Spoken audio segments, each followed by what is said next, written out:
নমস্কার। আলো আঁধার চ্যানেলের আরও একটি নতুন পর্বে আপনাদের সবাইকে স্বাগত।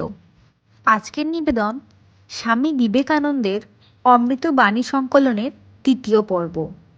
প্রথম পর্বে স্বদেশমূলক বাণী নিয়ে আলোচনা করেছিলাম। আজ তাহলে দ্বিতীয় পর্বটি শুরু করা যাক। বিশ্বাস, বিশ্বাস, বিশ্বাস। নিজের ওপর বিশ্বাস, ঈশ্বরে বিশ্বাস উন্নতি লাভের একমাত্র উপায়। যদি তোমার এদেশের পুরাণে ৩৩ কোটি দেবতায় এবং বৈদেশিকেরা মধ্যে মধ্যে যে সকল দেবতার আমদানি করেছে তার সবগুলোতেই বিশ্বাস থাকে, অথচ তোমার যদি আত্মবিশ্বাস না থাকে, তবে তোমার কখনোই মুক্তি হবে না। নিজের উপর বিশ্বাস রাখো, সেই বিশ্বাস বলে নিজের পায়ে দাঁড়াও এবং বীর্যবান হও। নিজের ওপর বিশ্বাস রাখো। প্রবল বিশ্বাসী বড় বড় কাজের জনক। এগিয়ে যাও, এগিয়ে যাও। মৃত্যু পর্যন্ত গরিব এবং পদদলিতদের ওপর সহানুভূতি করতে হবে, এই আমাদের মূল মন্ত্র। বীর হৃদয় যুবকগণ, এগিয়ে যাও। এসো, মানুষ হও। নিজেদের সংকীর্ণ গর্ত থেকে বেরিয়ে এসে বাইরে গিয়ে দেখো সব জাতি কেমন উন্নতির পথে চলেছে। তোমরা কি মানুষকে ভালোবাসো? তোমরা কি দেশকে ভালোবাসো? তাহলে এসো, ভালো হবার জন্য, উন্নতি হবার জন্য প্রাণপণে চেষ্টা করি। পেছনে চেও না, সামনে এগিয়ে যাও। ভারত মাতা অন্তত সহস্র যুবক বলি যান। মনে রেখো, মানুষ চাই, পশু নয়। আমাদের দেশের পক্ষে এখন প্রয়োজন লোহার মতো দৃঢ় মাংসপেশি ও ইস্পাতের মতো স্নায়ু। এমন দৃঢ় ইচ্ছাশক্তি চাই, কেউই যেন তাকে প্রতিরোধ করতে সক্ষম না হয়। তা যেন ব্রহ্মাণ্ডের সমস্ত রহস্য ভেদ করতে সমর্থ হয়। যদি এই কাজ করতে গিয়ে সমুদ্রের গভীরে যেতে হয়, যদি বা সর্বদা সর্বপ্রকার মৃত্যুকে আলিঙ্গন করবার জন্য প্রস্তুত থাকতে হয়, এটাই এখন আমাদের দরকার। আমাদের এখন প্রয়োজন শক্তি সঞ্চার। আমরা দুর্বল হয়ে পড়েছি। তোমাদের স্নায়ু সতেজ করো। আমাদের দরকার লোহার মতো পেশি এবং বজ্রদৃঢ় স্নায়ু। আমরা অনেক দিন ধরে কেঁদেছি, এখন আর কাঁদবার প্রয়োজন নেই। এখন নিজের পায়ে ভর দিয়ে দাঁড়াও এবং মানুষ হও। চাই পূর্ণ সরলতা, পবিত্রতা, বিরাট বুদ্ধি এবং সর্বজয়ী ইচ্ছাশক্তি। এই সর্বগুণ সম্পন্ন মুষ্টিমেয় লোক যদি কাজে লাগে, তবে দুনিয়া ওলটপালট হয়ে যায়।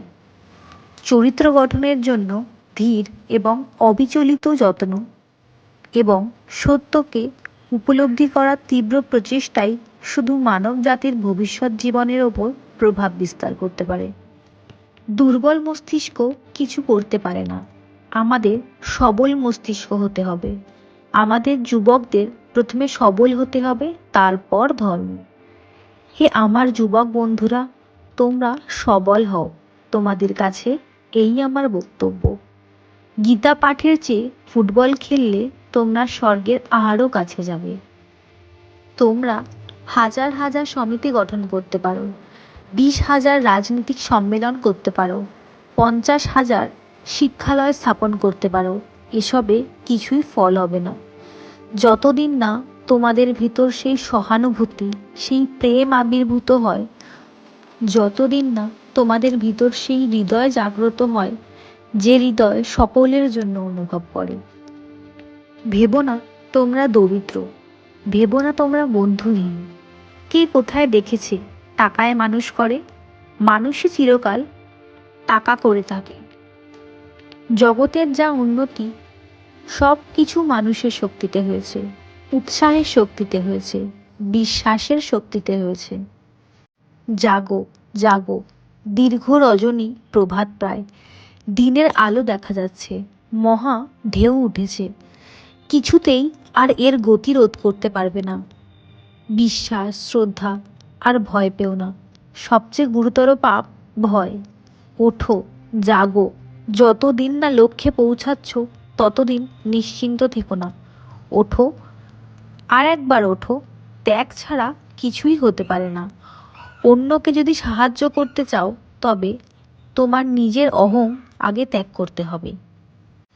বৈরাগ্যবান হও। তোমাদের এই ক্ষুদ্র জীবন বিসর্জন দিতে প্রস্তুত হও। ওঠো, জাগো। এই ক্ষুদ্র জীবন যদি যায়, ক্ষতি কি? সকলেই মরবে। সাধু অসাধু, ধনী দরিদ্র, সকলেই মরবে। শরীর কারো চিরকাল থাকবে না। অতএব ওঠো, জাগো এবং সম্পূর্ণ অকপট হও।